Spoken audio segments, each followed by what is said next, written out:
Assalamualaikum warahmatullahi wabarakatuh. Perkenalkan, nama saya Aruna Irani. Saya dari cabang Medan Kota. Yang pertama saya ucapkan puji syukur kehadiran Allah Subhanahu wa Ta'ala, berkat rahmat dan hidayahnya. Sampai saat ini kita diberi kesehatan, nikmat dan iman, sehingga bisa melaksanakan pelatihan public speaking ini. Dan tak lupa juga salawat beriring salam kepada junjungan Nabi besar Muhammad SAW. Terima kasih saya ucapkan kepada Divisi SDM yang telah menunjuk kami untuk mengikuti pelatihan public speaking ini, di mana saya juga menyadari bahwasannya untuk menjadi public speaking di depan umum ini agak sulit gitu, sering gemetar, grogi. Jadi mungkin dengan adanya pelatihan ini akan menambah wawasan saya dan bisa menambah ilmu saya lebih bisa lagi berbicara di depan umum. Terima kasih saya ucapkan. Wabillahi taufiq wal hidayah. Assalamualaikum warahmatullahi wabarakatuh. Waalaikumsalam. Assalamualaikum warahmatullahi wabarakatuh. Bertemu lagi dengan saya Aruna. Di mana kali ini kita akan membicarakan tentang family, yaitu keluarga. Seperti kita ketahui kalau keluarga itu adalah satu rumah tangga, adanya seorang ibu, ayah, dan ada beberapa anak. Biasanya ini keluarga ini sangat erat sekali hubungannya. Dan kita ketahui ini biasa terjadi perkumpulan antar keluarga itu yang sering terjadi itu di saat bulan Syawal, yaitu saat Lebaran Hari Raya Idul Fitri. Nah, di sini kita akan bertemu dengan bermacam keluarga, ada yang dari sepupu atau dari beberapa keluarga yang lainnya. Saat kita bertemu dengan keluarga tersebut, biasanya sering ada timbul perasaan gak enak di hati kita apabila nanti bertemu dengan satu keluarga. Ada beberapa pertanyaan yang mungkin sulit untuk kita jawab ya. Salah satunya itu biasanya orang sering nanyakan, apa pekerjaan Anda sekarang? Nah itu kalau kita belum ada kerjaan tuh agak repot, kita rasanya agak minder atau gimana. Sebaiknya saya rasa kalau kita bertemu dengan keluarga, untuk menjaga perasaan, janganlah bertanya yang rasanya agak sensitif. Yang kedua, biasanya yang sering dipertanyakan itu adalah apakah kamu udah menikah saat ini? Nah, itu lebih sensitif lagi apabila kita belum menikah padahal usia kita sudah lanjut. Untuk itu kita harus pandai-pandailah memilih kata saat kita bersilaturahmi atau bertemu antar keluarga. Kemudian ada lagi pertanyaan, kalau kita belum menikah, panjang lagi tuh pertanyaannya. Nah, jika kamu belum menikah, kapan nih kamu rencananya akan menikah?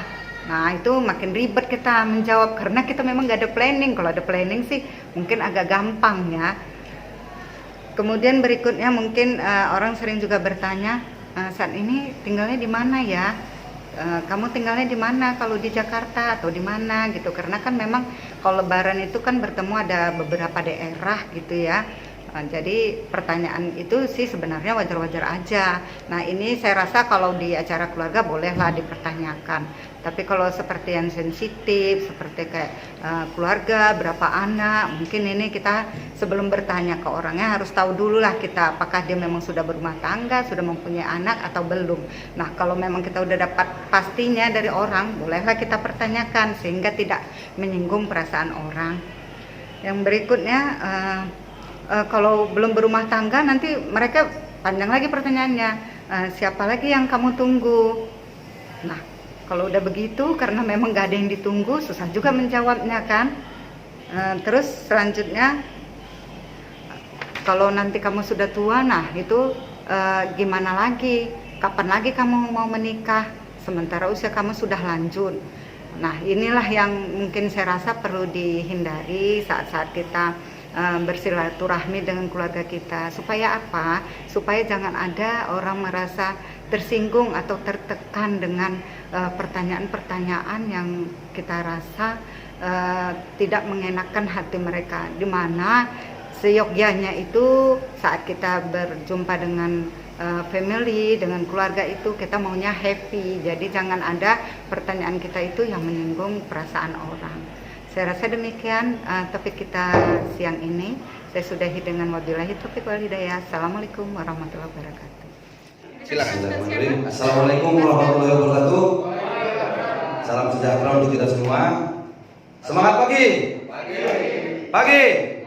Pagi. ini berbagi. Perkenalkan, nama saya Mas Rino Sution. Tugas di cabang Medan Amplas. Ada pengalaman di 2 hari yang lalu untuk Bapak Ibu, sebagai pengalaman kita untuk ke depan juga, biar agar tidak terjadi lagi hal yang sama. Kebetulan ada perbaikan drainase di cabang Medan Amplas, tepatnya di Jalan Suka.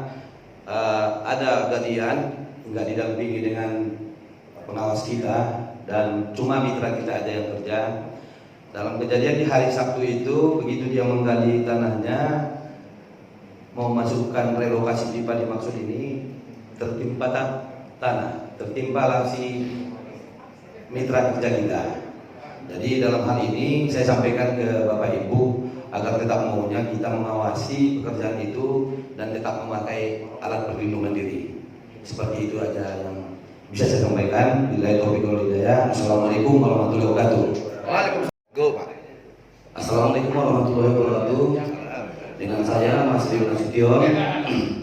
Ini ada pikirannya untuk topiknya imajinasi yang artinya adalah gagasan dan proses mental berpikir memungkinkan seseorang untuk memproses dunia sebagai model dan memberikan pelaksanaan terhadap secara efektif sesuai dengan tujuan, rencana, dan keinginan. Jadi ini diambil dari Wikipedia. Dengan demikian, alasan pemikiran itu datang dari Allah. Dengan demikian, pikiran manusia berasal dari Allah, yaitu bagian dalam manusia yang disebut dengan roh atau jiwa. Jadi dari untuk Wen ya Pak ya, Wennya, pikiran negatif berasal dari gaya hidup tidak sehat yang dapat menurunkan rasa kepercayaan diri seseorang. Untuk mengantisipasi pikiran negatif ini dan menghindarinya ada 3 item, yaitu 1, mengenali pikiran negatif yang datang. Yang kedua, menyediakan alternatif untuk pikiran negatif. Untuk yang ketiga, berteman dengan orang yang memberikan suasana positif. Terima kasih. Assalamualaikum warahmatullahi wabarakatuh. Waalaikumsalam. Sahabati rekan-rekan unit kerja. Jadi Pak, pengalaman saya udah hampir 28 tahun bekerja di PMT Haji. Suka dan dukanya banyak sekali. Ya, dukanya aja yang saya ceritai Pak. Itu kalau kejadian banjir, wah, itu sama Bu Dewi itu pernah Pak, setengah mati kami mengolahnya tuh Pak. Nah, itu kekeruhannya bisa mencapai 15.000 NTU, itu kayak lumpur dah jalan itu, susah sekali. Nah, dukanya enak, banyak, bisa bersenang-senang sama Pak Surya itu Pak, pernah sama Pak, lucu Pak Surya itu. Jadi udah senangnya itu bisa membantu cabang lain kalau kehabisan bahan kimia, itu bisa selalu ke instalasi yang besar itu diminta Pak. Itu aja Pak yang bisa saya sampaikan. Assalamualaikum warahmatullahi wabarakatuh. Sebenarnya saya cuma nggak bisa Pak, cuma ada sedikit cerita aja saya. Jadi beberapa minggu yang lalu teman-teman mengajak saya ngopi. Jadi taulah teman-teman, karena posisi saya kan 2 Pak rangkap. Pertama kepala cabang dekat instalasi PAL, kedua PLT untuk pemasaran. Jadi mereka bilang, ada 2 jabatan ini, enak ini, ngopi-ngopi, traktir, boleh saya bilang. Jadi saya ajaklah ngopi. Saya juga di dalam hati berpikir, oh ya benar juga lah, saya pikir bagi-bagi rezeki. Setelah berpikir udah selesai, kemudian dalam hati masih bertanya-tanya nih, apakah benar ini ada PLT ini, jabatan ini ada juga tunjangan juga Pak. Jadi saya bertanya ke SDM. SDM sebetulnya nggak ada pula ini, cuma SDM semua ini. Saya tanya ke SDM, saya tanya ke pegawaian. Wah ini enak di double rangkap jabatan, berarti double gaji juga ini, ada tunjangannya. Saya tanya, Pak, saya kan rangkap jabatan PLT juga. Kira-kira gimana nih Pak? waduh bang, maaf bang, setara bang, sama-sama kelas B bang, jadi tunjangannya nggak ada bang. Oh ya udah aja, jadi tidak ada bang. Jadi begitulah. Jadi billahi ta'ala aja lah kita. Jadi kesimpulannya ya udahlah, apa yang diserahkan kita itu menjadi tanggung jawab kita tanggung jawabin, dan kita serahkan Allah Subhanahu wa Ta'ala aja. Yang penting tanggung jawab turun dalam kerja, itu aja. Terima kasih. Wassalamualaikum warahmatullahi wabarakatuh. Waalaikumsalam. Assalamualaikum warahmatullahi wabarakatuh. Waalaikumsalam. Selamat pagi dan salam sejahtera bagi kita semua. Nama saya Adam Parapat, di mana kebetulan saat ini selaku kepala instalasi Pengolahan Air Minum Sunggal. Jadi di sini saya bercerita tentang kebiasaan saya berkaitan dengan pekerjaan juga. Jadi saya biasa setiap pagi bangun jam 4, kemudian melaksanakan sholat tahajud sambil menunggu sholat subuh. Di dalam menunggu sholat subuh itu saya melihat WhatsApp yang berkaitan dengan